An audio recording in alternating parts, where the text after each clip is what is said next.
어젯밤에 블라드 총재의 발언이 크게 이슈가 되었습니다. 연준의 기준금리의 적정한 수준?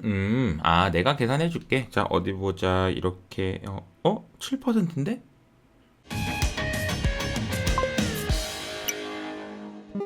벌써 주말이 되었습니다. 다음 주 일정을 좀 정리해야 될 텐데, 지난주 일정 중에서는 정치적인 이벤트들이 굉장히 좀 많았었죠. 다음 주에는 이렇게 큰 이벤트가 있다고 보기엔 좀 어려울 것 같아요. 대신에 중요한 사실이 있는데요.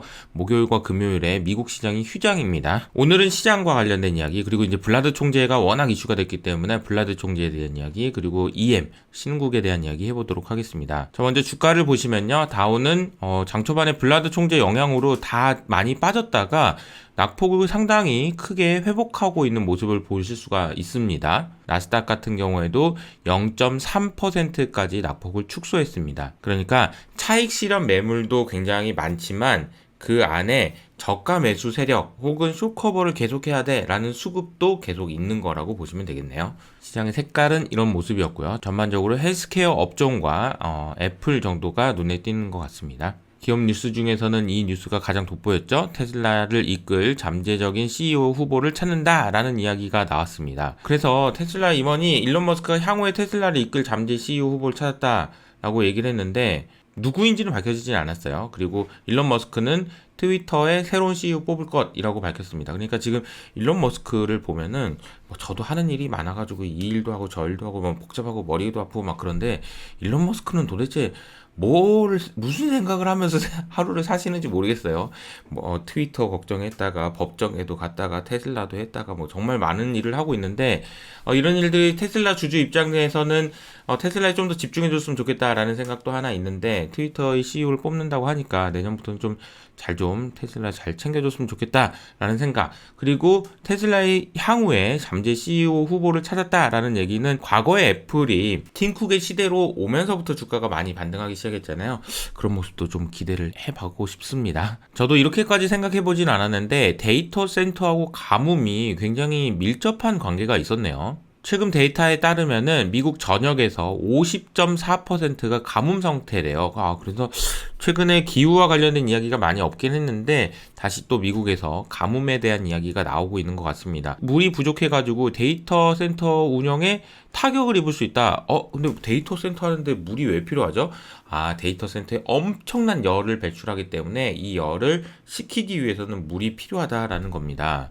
그런데 물이 너무 많이 사용돼가지고 하루에 30만 갤런의 물을 엄청난 규모네요. 그런데 이 의존도가 너무 높아서 물에 대한 의존도를 줄이기 위해서 노력을 하고 있다라는 소식이 전해집니다. 되게 인상적이었습니다. 금리는 지난번에 크게 하락한 이후로 어제 블라드 총재 영향으로 2년물 금리 9bp 그리고 10년물 금리 8bp 상승했습니다.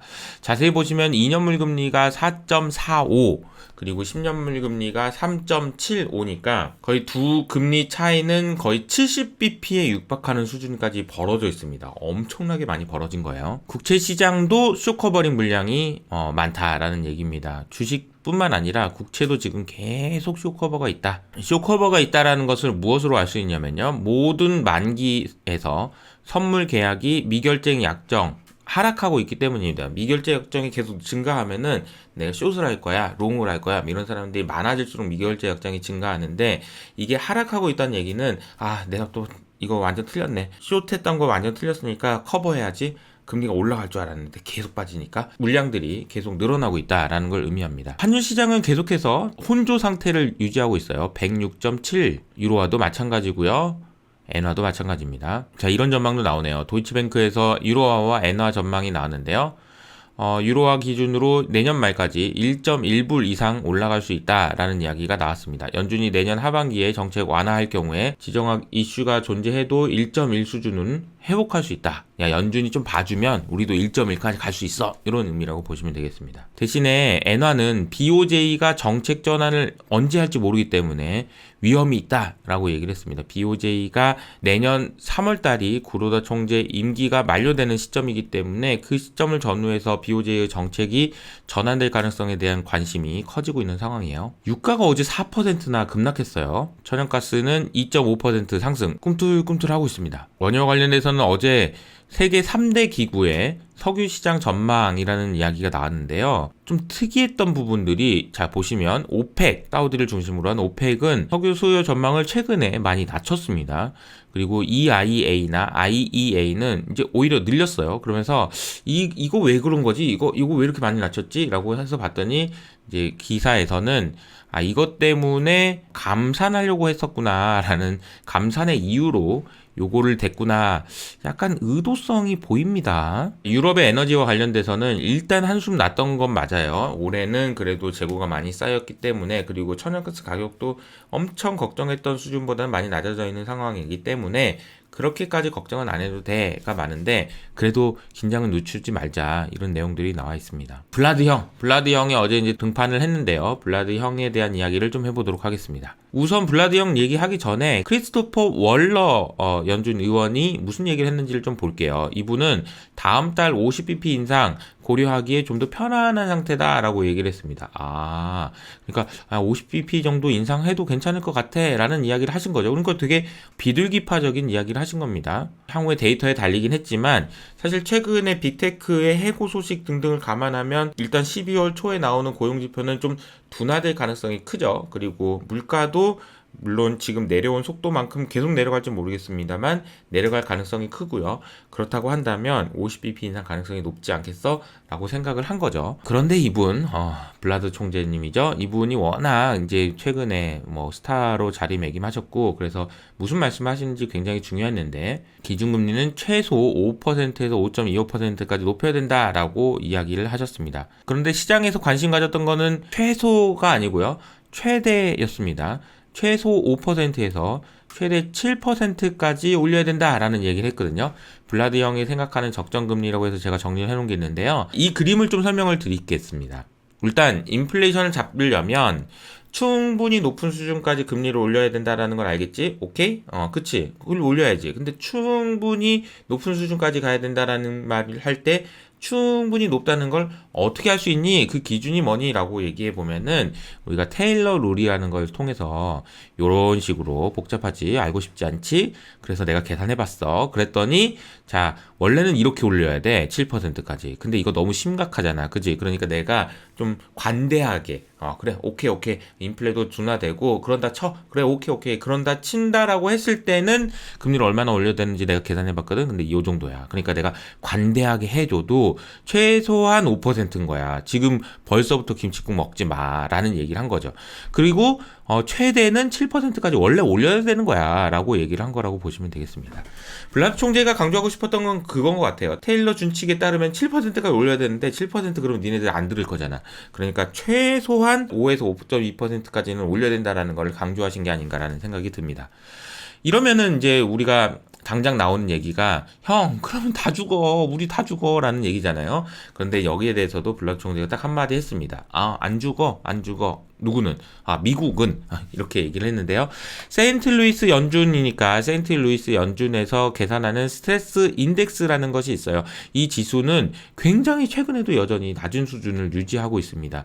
우리가 잘 말도 해주고 다루고 얼르고 해가지고 금리가 막 난리 나는 건 아니잖아. 지금 금융 안정 리스크 없어. 우리는 계속 긴축을 해도 안 죽어 라는 얘기라고 보시면 되겠습니다.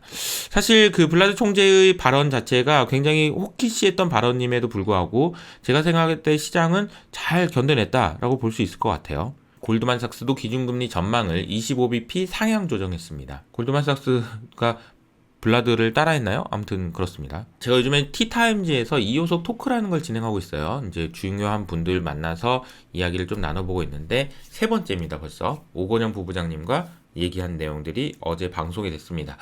오건영 부부장님도 마찬가지예요. 지금부터 중요한 것은 연준이 그냥 뭐 이제 금리를 천천히 올릴게 이런 얘기도 중요하지만, 높은 금리 수준을 오랫동안 유지하기 위해서는 아까 블라드 형한테로 말한 대로 다 죽어 이러다가, 근데 안 죽어 라는 얘기를 하기 위해서는 어떻게 해야 되는지의 고민인 거지, 달러 강세에 꺾였다고 그렇게 보기는 아직 어려운 것 같은데 라는 말씀을 좀 해주셨습니다. 참고해 보시면 좋을 것 같아요. ECB는 50bp 인상 가능성을 내비쳤습니다. 75bp 하다가 다 죽겠다. 50bp만 하자. 이런 얘기라고 보시면 되겠네요. 신흥국에 대한 이야기 좀 해볼게요. 신흥국 회사채에 대한 이야기인데요. 신흥국 회사채라는 것은 신흥국 국채는 신흥국 정부에서 돈 좀 빌려주세요. 신흥국 회사채는 신흥국에 있는 회사들이 돈 좀 빌려주세요. 라는 게 되겠는데요. 이 두 스프레드가 굉장히 벌어졌다. 기업들의 차환 리스크 우려 때문이다. 라고 보시면 되겠는데요. 다시 말하면 신흥국에 있는 기업들이 돈을 빌렸습니다. 그래서 뭐 10억을 빌렸어요. 그런데 만기가 오는 겁니다. 그러면은 이 돈을 다 못 갚으니까 다시 빌려서 여기다가 갚아야 되는 일이 생기는데요. 이걸 차환이라고 하는데 이 차환 리스크가 커지면서 스프레드가 벌어지고 있다.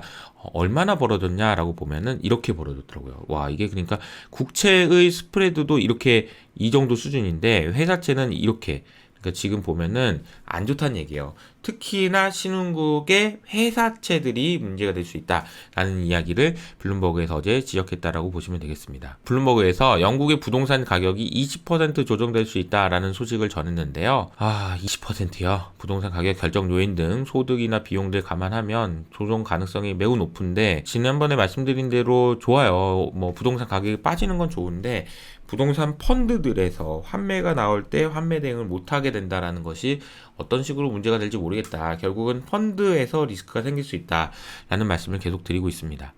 자, IMF에서 또 한 번 중국에 경고의 메시지를 날렸는데요. 부동산 코로나 정책 이거 똑바로 안 하면 니네 큰일 난다. 지금 나 너무 바빠가지고 중국 니네들까지 나한테 오면 안 돼. 좀 잘 좀 해줘. 라는 얘기라고 보시면 되겠습니다. 러시아는 서방 제재 영향으로 GDP가 4%나 감소했는데 4%밖에 감소 안 했어요? 신임 FTX CEO가 들어와 보니까 기가 막히다라는 얘기를 했는데요. 기업 통제의 완벽한 실패다. 이건 앨런만큼이나 심하다라고 이야기했습니다. 이게 내용들이 점점 더 심각한 이야기들이 나오고 있는데 좀 빨리 좀 진정이 됐으면 좋겠습니다.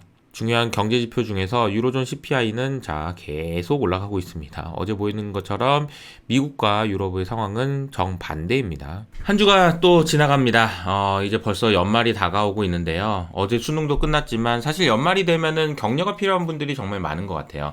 주변 분들과 좋은 시간 보내길 바라면서 저는 여기서 인사드리도록 하겠습니다. 지금까지 이호석 아카데미였습니다. 감사합니다.